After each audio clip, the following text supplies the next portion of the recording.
There was this black boy I knew who, through his early years of innocence, loved life. He loved to play basketball. He loved to dance. He even loved to watch movies, particularly one of his favorite movies, Menace to Society. But by the time that young boy was 8 years old, that innocence slowly started to fade out. He was kicked out practically every day of his second grade classroom by his white, middle-aged female teacher because of his disruptive behavior. At least that's what she told him. But rather than ever asking him or his parents about his behavior, she chose to assume that he must have ADD or ADHD or some sort of hearing disorder to impair his ability to listen to her instructions the first or second time. She recommended that he see a specialist, something his parents did not believe in nor went through with. But what she didn't know was that this young boy was grieving his late grandmother who died, and he was dealing with the challenges associated with the early onset of his brother's autism. 12 years old, he now has to witness his mother break down crying as he found out that his oldest cousin was sentenced to a life in prison. 13, in conjunction with being discouraged by guidance counselors and teachers to attend a more academic high school because he was told he would do better at an athletic school. He had to endure another loss, the loss of a closer black man to him who was murdered. 18 years old, although he had his share of negative experiences in his early years, he's now accepted into university, graduated with distinction, obtained his master's degree, married a beautiful black queen, and secured a full-time job in his field, yet was still subject to further degradation and negative treatment in his workplace. Now see, while he had some peers who were able to beat the odds like he was, he had many others who contrarily didn't and ended up incarcerated or worse, dead. Now see, this young boy who's now a man explains that for so many years, when he looks at the disheartening treatment of black boys and black men in Toronto and all of Canada and North America, he wanted to understand why, for one, this society hates black boys and black men, and why, for two, we as black boys and black men have learned to hate one another. He believed it would be critical to start with the education system, one of the most powerful institutions in the world. In a school report in 2010 from the TDSB, it was noted that 36% of black students were categorized as behavioral, and 22% were categorized as non-gifted, exceptional, or special needs. 2013 now, as a black student, we are 3 times more likely to be suspended. 2017, it was released this year. It was noted that 48% of students who were expelled in the TDSB, all school reports from the TDSB, they were black. And all of these numbers, give or take a couple percentage, carried out throughout the various boards in the GTA, including York Region, PO Region, Durham Region, and both Catholic and regular stream. Additionally, in the United States, 3rd and 4th grade test score data combined with, hear this, high school dropout data has been used to predict the amount of space needed within prison institutions. In a general consensus in North America, predominantly in the United States, but now Canada, thanks to our very own academics like Dr. Carl James, for example, harsh and exclusionary disciplinary policies combined with continuous poor school performance inevitably leads to high suspension rates, high expulsion rates, and consequent dropping out. Researchers note that once black males are removed from the mainstream classroom, this sparks the chain reaction to the school to prison pipeline. Yes, the figurative yet almost explicit pipeline that leads straight to an overrepresentation of black men in the prison system. In Canada's federal prison population, black men make up 9% of prison inmates, yet we only make up 2.5% of Canada's overall population. Now see, if we don't end up in a prison cell, it appears that we end up in a casket because the murder rate for black men is quadruple that of non-blacks. We make up 30% of the murder victims or more, depending on which city in North America, 36% of the offenders or more. Yet, we only make up a small percentage in whichever city we reside in. So this young man came to understand that there are two leading factors that continue to influence and perpetuate this long-standing epidemic of the genocide of black men in North America. Number one, racism, first and foremost. And number two, pain, which I will elaborate on further. Racism, which is a direct manifestation of colonialism spanning back to the first contact in 1492, where us as black people were transported from our land in Africa to the Caribbean and North America, where in both regions we were enslaved. Now wait, Canada. Scholars have worked to debunk this myth that Canada was simply some safe haven for slaves fleeing from the monstrous and brutal slave plantations of the southern U.S., when in actuality, Canada was the stomping grounds of slavery for over 200 years, before being completely abolished by the British Empire in 1833. And it was during these times that black people were dehumanized to full extent by being continuously whipped, beaten. Black men were sodomized and completely emasculated in front of their community, while being ridiculed by pathological stereotypes such as being considered subservient, lazy, intellectually inept, and more. The black man was explicitly made subhuman. Now, after 500 years of this inhumane treatment, what do you think happens? Imagine every day of your life, you're told you're ugly, you're worthless, you're genetically more prone to violence and being a savage and a criminal than any other group. Your brain is smaller than average.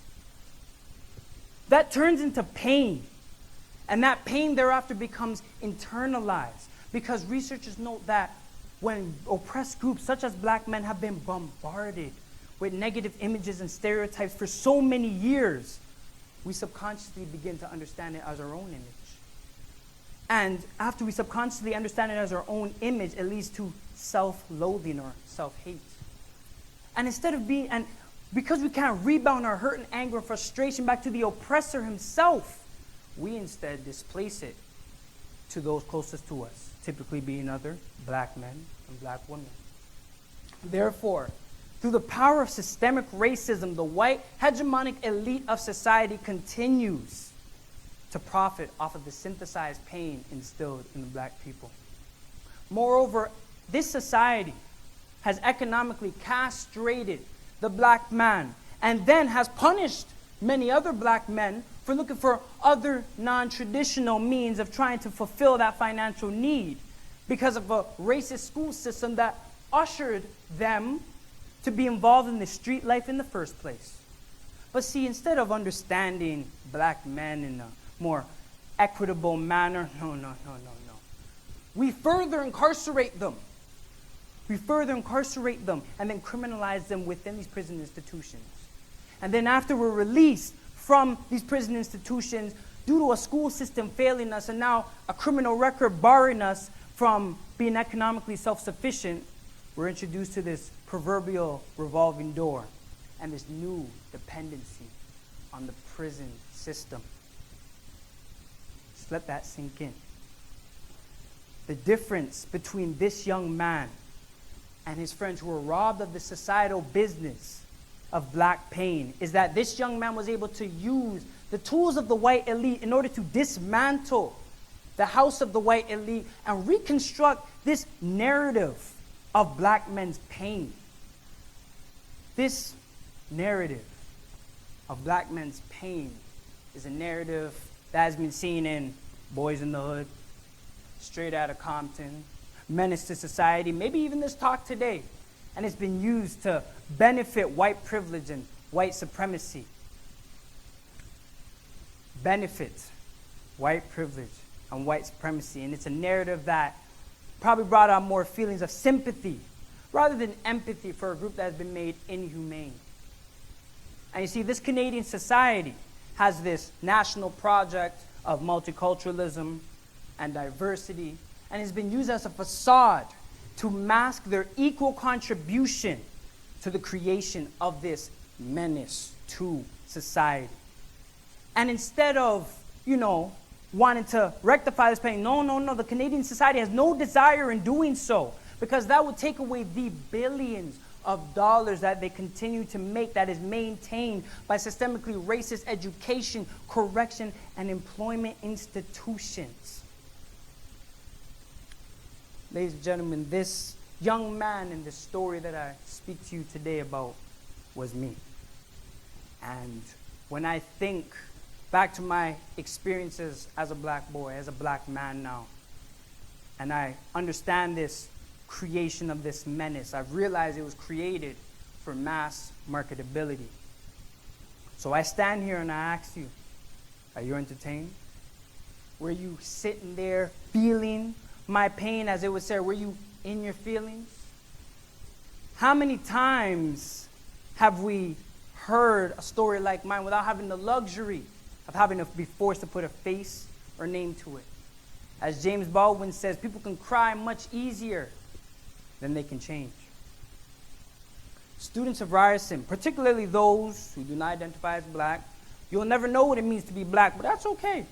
You have your own identity, as you should, and we need to recognize that us as black people, we have our own identity as well, but the black experience is not a homogeneous experience. It all differs, regardless if we share the objective, same truth of this skin tone.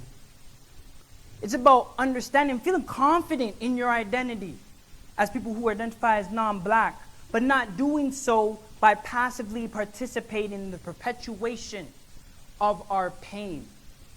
So in other words, it's about moving past these feel-good hashtags and these feel-good Facebook statuses about Trayvon Martin, Michael Brown, Andrew Loku, and actually working to deconstruct the stereotypes that we all hold about black men that led these innocent young black men and more to be murdered in the first place. We can sit here and say, oh, we feel and understand Kendrick Lamar's music. Oh, I love Blacker the Berry, Sweeter the Juice. But do we actually know what he means when he says to pimp a butterfly?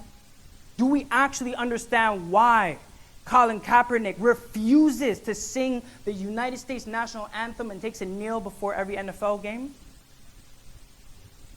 I'm here to ask you, Ryerson students, when you watch these movies, when you see a Trayvon Martin or a Michael Brown or many more of these other black boys and black men who've been innocently killed, or you see Menace to Society or Straight Outta Compton, do you see black men, human beings, whose pain continues to be perpetuated and influenced by being demonized and negatively stereotyped and legally murdered and abused simply based off of the color of their skin? Or do you simply see a whole bunch of hoodlums and thugs and criminals that deserve everything that comes their way?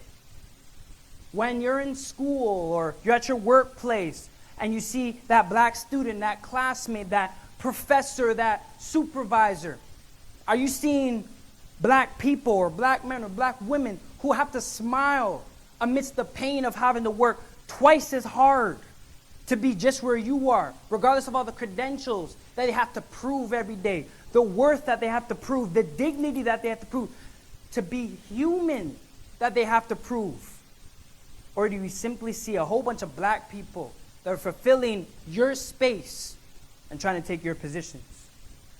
Now, see, if you had any of the latter mentalities, do not fret, do not worry, because nothing is limiting you now from changing them. Limits. Let us all begin to understand that it is not about understanding what it means to be black, rather what black people, black men, have experienced simply by being black.